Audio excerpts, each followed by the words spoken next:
A very pleasant good morning, dear readers. Welcome back to my channel, English Mentor. Today, we are going to analyze the editorial of 2nd of April. So let us start this editorial in detail. The title of this editorial is Quota and Data. Kota क्या होता है? जब किसी को आरक्षण दिया जाता है तो एक स्पेसिफिक एक कोटा डिसाइड किया जाता है, एंड डेटा का मतलब हो गया आंकड़ा। On 1 year quota verdict. 1 year एक स्पेसिफिक एक कम्युनिटी है, एक संप्रदाय है तमिलनाडु के अंदर, उसके कोटे को लेकर एक वर्डिक्ट आया है, जो कि कोर्ट ने, अदालत ने एक फैसला सुनाया है। क्या वो उस स्पेसिफिक कम्युनिटी के फेवर में है या डिसफेवर में है? इसी बात को हम इस एडिटोरियल में डिस्कस करने वाले हैं। So let us start this editorial in detail. No group should get exclusive reservation. Reservation का मतलब होता है आरक्षण, और एक्सक्लूसिव का मतलब होता है स्पेसिफिक या विशेष, जिसको बोल सकते हैं। नो ग्रुप, ग्रुप का मतलब यहाँ पे एक स्पेसिफिक कम्युनिटी हो गया, संप्रदाय हो गया, यानी किसी भी संप्रदाय को कोई एक स्पेसिफिक यानी विशेष जो आरक्षण मिलता है वो नहीं मिलना चाहिए without data on backwardness. Backwardness का मतलब होता है पिछड़ापन। जब तक कि उस पर्टिकुलर संप्रदाय के या जाति का पिछड़ेपन का हमारे पास कंक्रीट आंकड़ा नहीं होता है, तो तब तक उसको वो स्पेशल आरक्षण नहीं मिलना चाहिए, वो विशेष आरक्षण नहीं मिलना चाहिए। पहले एक आंकड़ा होना चाहिए, उस आंकड़े को आधार मानकर उस स्पेसिफिक कम्युनिटी को क्या देना चाहिए, उसको आरक्षण देना चाहिए। The supreme court has, supreme court जो हमारी उच्च अदालत है उसने क्या किया? Has rightly क्वेस्ड।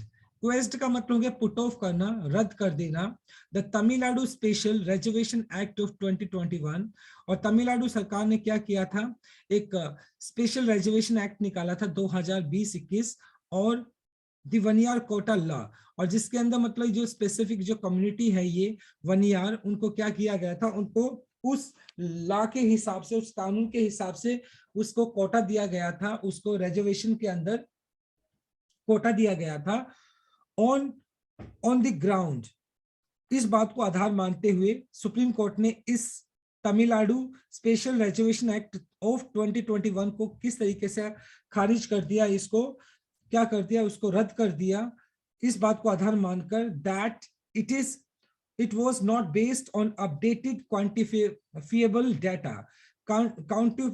quantifiable का मतलब होता है which can be studied, यानी वो डाटा जिसको स्टडी किया जा सकता है।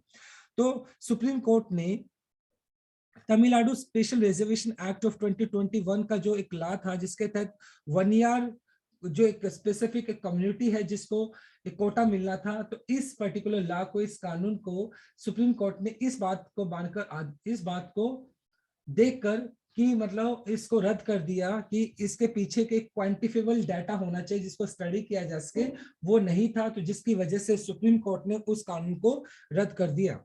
द एक्ट हैड इनविसाज्ड का मतलब होता है इमेजिन करना, परिकल्पना करना।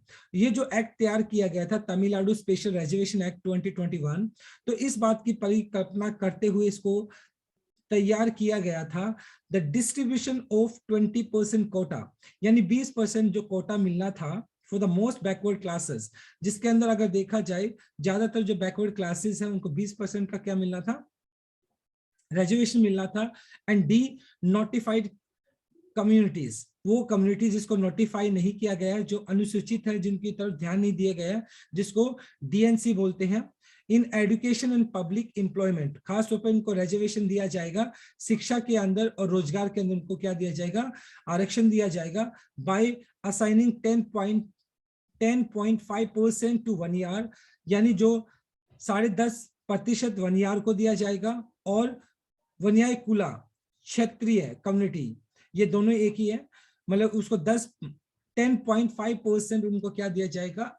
उनको रिजर्वेशन दिया जाएगा, आरक्षण दिया जाएगा। एजुकेशन और पब्लिक एम्प्लॉयमेंट के अंदर 7% रहेगा, वो 25 जो एमबीसी है, मोस्ट बैकवर्ड क्लासेस जो है, उनको दिया जाएगा, और 68 जो रहेंगी वो डीएनसी, डी नोटिफाइड जो कम्युनिटीज है, उनको दिया जाएगा, एंड 2.5% फॉर रिमेनिंग 22 MBC, और सिर्फ 2.5% जो रहेगा वो 22 जो मोस्ट बैकवर्ड क्लासेस की कैटेगरी में आती है उन कम्युनिटी को दिया जाएगा। तो कहीं ना कहीं जो डिस्ट्रीब्यूशन दिखाई पड़ता है, ये डिस्ट्रीब्यूशन अपने आप में एक सफिशिएंट नहीं दिखाई पड़ता है, प्रॉपर नहीं दिखाई पड़ता है, इक्वल नहीं दिखाई पड़ता है। कहीं ना कहीं ये जो डिस्ट्रीब्यूशन है ये इनइक्वल दिखाई पड़ता है।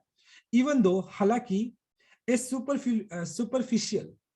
सुपरफिशियल का मतलब होता है नॉट डीपली स्टडीड, ऊपरी तौर से, लुक एट द लॉ, और इस कानून को ऊपरी तौर से देखा जाए, would give an impression. Impression का मतलब एक तरीके से इस बात का एक इम्प्रेशन देना, इस बात का और इशारा करना, that not just the Vanniyars but also 115 other communities have been covered. और कहीं ना कहीं मतलब अगर देखा जाए तो इस कानून के ऊपरी तौर से देखा जाए तो सिर्फ 1 यार्ड्स ही नहीं है, बल्कि 115 ऐसी और कम्युनिटीज है जिनको इस कोटे के अंदर क्या किया गया था, कवर किया गया था। The aspect of internal reservation for one community 1 yards had created the impression of special treatment। और इन सभी अगर देखा जाए जो 20% का कोटा डिसाइड किया गया था इस कानून के तहत, तो उसके अंदर 10.5% का जो रिजर्वेशन डिसाइड किया गया था वो स्पेशल 1 ईयर के लिए डिसाइड किया गया था, जो कि इस बात का इंप्रेशन देता है कि कहीं ना कहीं 1 ईयर को क्या मिला, एक स्पेशल ट्रीटमेंट मिला है, उनको ज्यादा इस बात पर फोकस किया गया है, उनको ज्यादा विशेष अधिकार मिला है। तो जो कि अपने आप में गलत है, बिकॉज जितनी भी बैकवर्ड क्लासेस है सभी को इक्वल राइट्स है, सभी को इक्वालिटी से देखना चाहिए। सच ट्रीटमेंट पर से का मतलब होता है, वैसे अगर देखा जाए, such treatment such as not bad in law. हालांकि इस तरह का जो ट्रीटमेंट है, इस तरह का जो व्यवहार है, कानून में उसको गलत नहीं कहा जा सकता है। अ कास्ट, कोई भी जाति हो, the court said can be starting point for the identification of the backward classes। यानी किसी भी कास्ट को हम आधार मानकर उसकी जो बैकवर्डनेस है, उसका जो पिछड़ापन है, उसको हम आधार बनाकर उस कास्ट का हम आइडेंटिफिकेशन कर सकते हैं। लेकिन और प्रोवाइडिंग इंटरनल रिजर्वेशन, और कहीं ना कहीं उस जात को आधार मानकर उसको आरक्षण दिया जा सकता है, though it can not be the sole basis. लेकिन सिर्फ इसी बात को आधार मान लिया जाए कि सिर्फ एक कास्ट को आधार मानकर उनको रिजर्वेशन देना, ये भी तो कहीं ना कहीं गलत है, क्योंकि किसी भी स्पेसिफिक कास्ट को आधार मानकर रिजर्वेशन देना गलत होगा, क्योंकि उस कास्ट के अंदर बहुत सारे ऐसे लोग हैं जो क्रीमी लेयर हैं, जो कि वेल टू डू फैमिली से बिलोंग करते हैं, या उनके पास जो सोर्स ऑफ इनकम है वो अच्छा है, उनका लाइफस्टाइल अच्छा है, लेकिन सिर्फ कास्ट को आधार बनाकर रिजर्वेशन देना कहीं ना कहीं ये एक गलत तरीका रहेगा। तो इसको फॉलो नहीं किया जाना चाहिए। एक क्वांटिफाइबल डाटा होना चाहिए, डाटा को स्टडी किया जाना चाहिए, और स्टडी करने के बाद जो लोग उस रिजर्वेशन की नीड के अंदर है उनको वो रिजर्वेशन मिलना चाहिए। तो this is our very first slide. Now let us discuss the grammar concept of this slide. देखते हैं। सबसे पहले आगे आपका शुड गेट। देखो शुड गेट यहाँ पर हो गया आपका मॉडल वर्ब, और मॉडल वर्ब के बाद आपने गेट यूज कर लिया। शुड आपका मॉडल वर्ब है जो कि एडवाइस को शो करता है। हैज राइटली क्वेस्ट, देखो हैज के बाद आपने सीधा क्वेस्ट यूज कर लिया जो कि V3 है, जो कि आपका प्रेजेंट परफेक्ट है, और राइटली आपका यहाँ पे एडवर्ब की तरह यूज किया गया। हैड इनविसाज्ड, ये आपका हैड के बाद अपने थर्ड फॉर्म यूज कर लिया जो कि आपका पास्ट परफेक्ट है। हैव बीन कवर्ड, ये आपका रहा प्रेजेंट परफेक्ट पैसिव स्ट्रक्चर हो गया।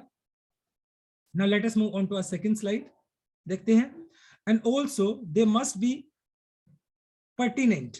pertinent का मतलब होता है apt। apt का मतलब जिसको आप बोल सकते हैं एक उचित। contemporaneous का मतलब हो गया occurring in the same period of time, जिसको आप समकालीन बोल सकते हो डाटा, यानी प्रेजेंट टाइम के अंदर। बल्कि क्या होना चाहिए, उचित हमारे पास एक टाइम के हिसाब से एक डाटा होना चाहिए। उस टाइम जो डाटा अवेलेबल है, जो ऑथेंटिक डाटा रहेगा, एडिक्वेट डाटा रहेगा, उसको आधार बनाकर रिजर्वेशन दिया जाना चाहिए।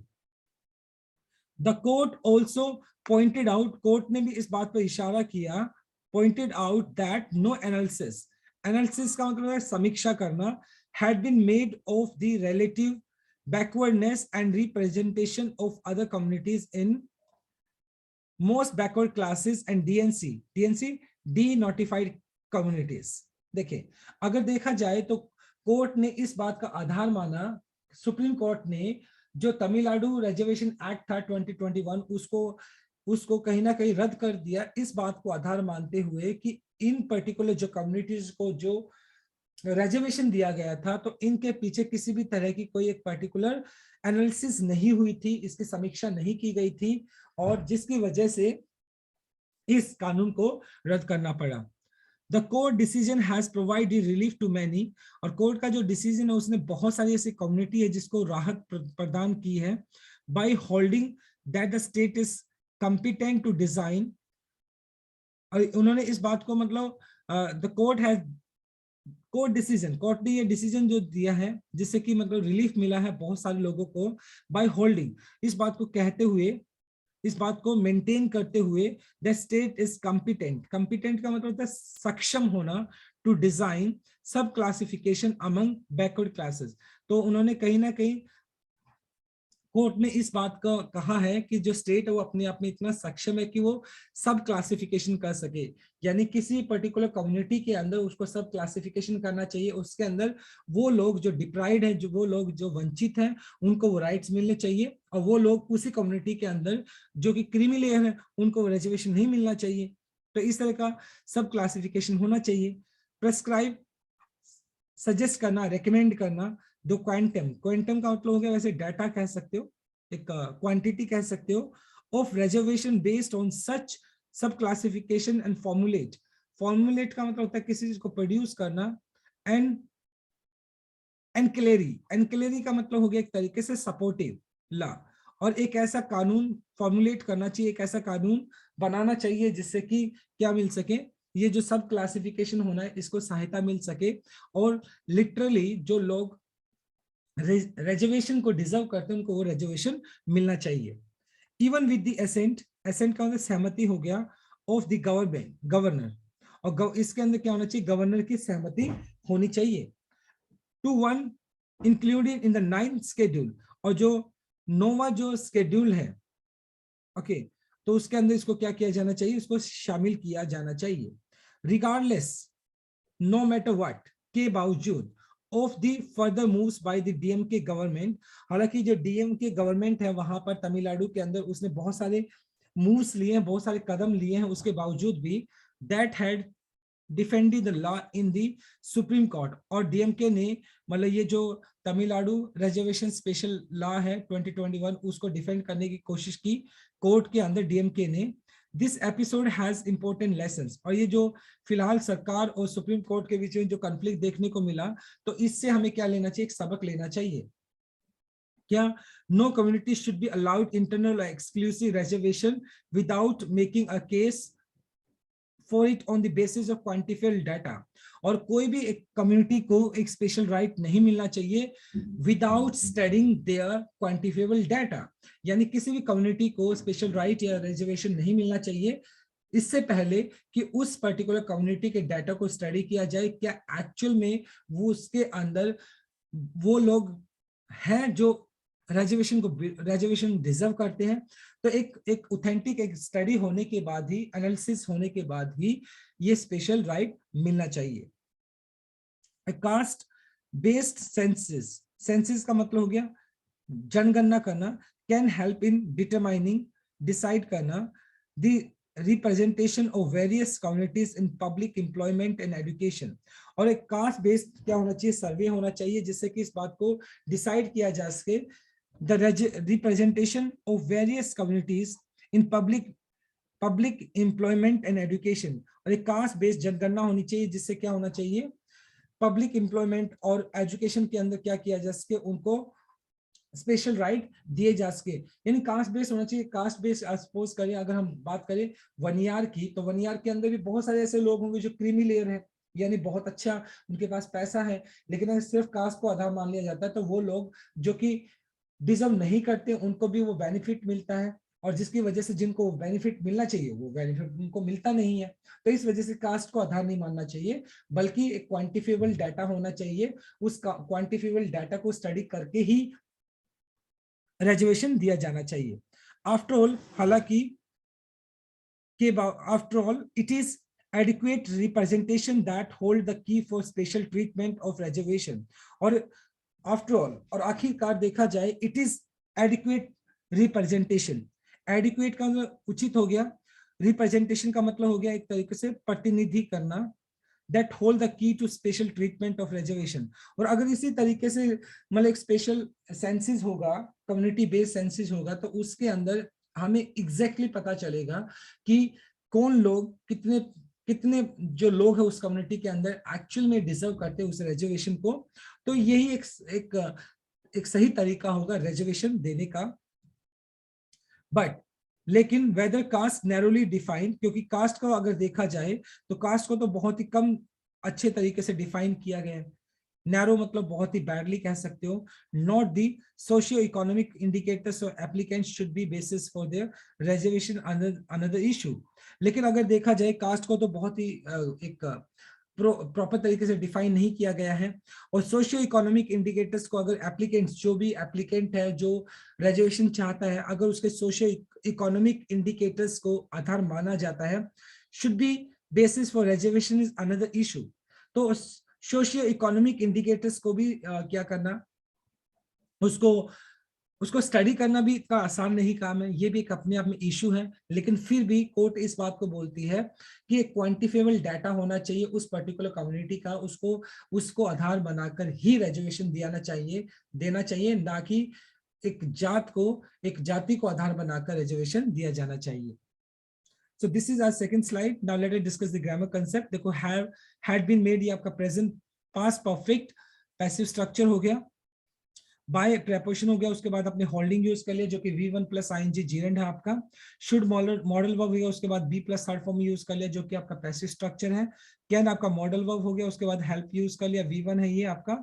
और उसके बाद इनके बाद आपने डिटरमाइनिंग यूज कर लिया जो कि आपका जीरेंड है. Now let us move on to our third slide. Tamil Nadu parties, और तमिलनाडु की जो पॉलिटिकल पार्टीज है मस्ट टेक ए रीलुक. उनको इस बात को दोबारा से देखना चाहिए at their position against the implementation of creamy layer rule in the reservation.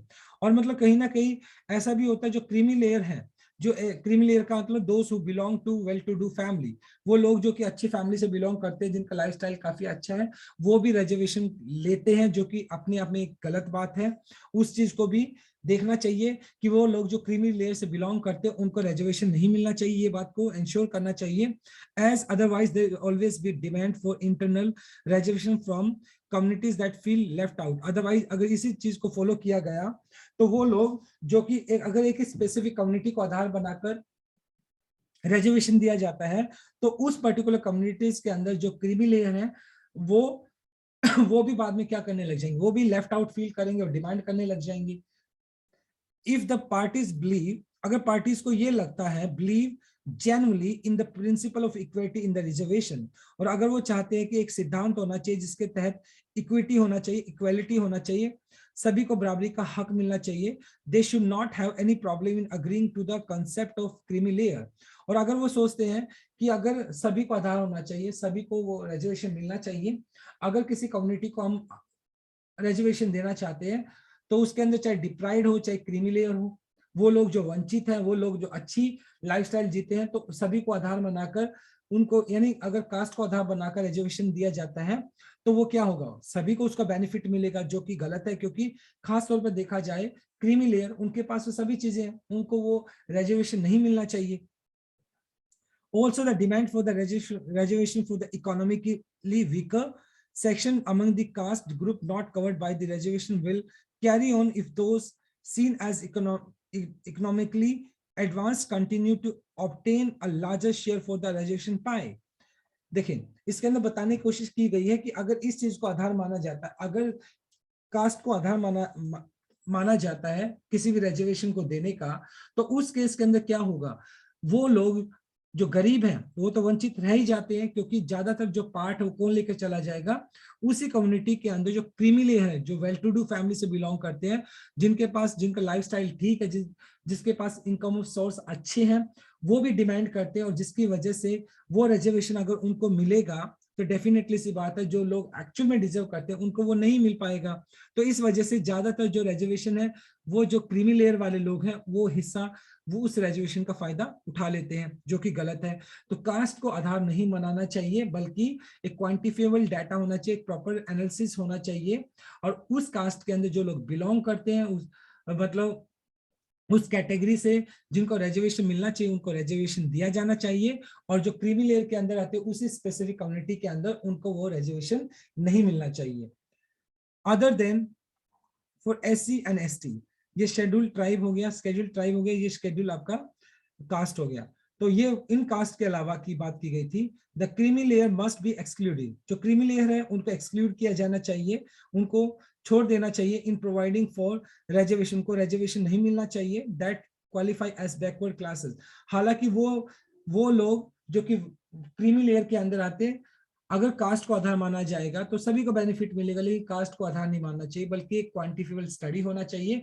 अगर वो लोग उस पर्टिकुलर कास्ट के अंदर बिलोंग करते हैं जो बैकवर्ड क्लास है, लेकिन वो वेल टू डू फैमिली से हैं, क्रीमी लेयर हैं, तो उनको एक्सक्लूड किया जाना चाहिए।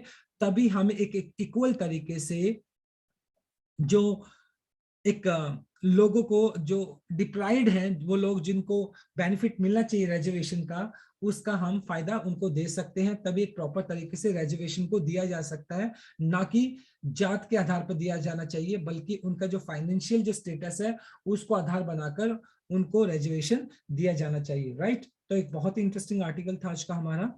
Now let us discuss the grammar concept. Must आपका मॉडल वर्ब हो गया, उसके बाद आपने टेक यूज कर लिया। मस्ट आपका स्ट्रॉन्ग ऑब्लिगेशन दिखाता है, शुड एडवाइस दिखाता है, और उसके बाद आपने हैव यूज कर लिया जो कि V1 है।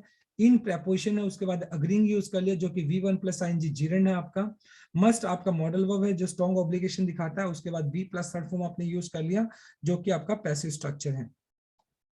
So my dear readers, this is all about from this article. Thanks for watching this video. Please do like, share, comment, and subscribe to my channel. So tomorrow I'll continue with another article. Till then, bye-bye. Take care and have a nice day.